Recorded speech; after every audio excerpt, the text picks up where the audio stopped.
Getting to the evaporator coil is no small task. Before this footage even started rolling, we had to tear the entire cabin apart.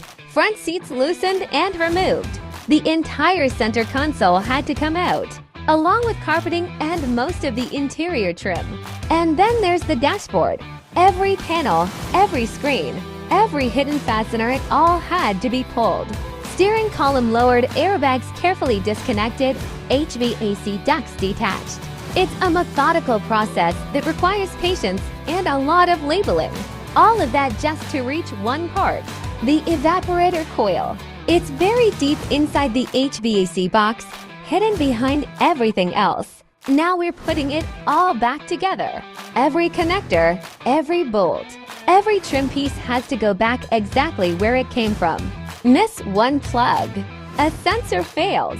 Miss one clip, a panel rattles. There's no margin for error on a job like this.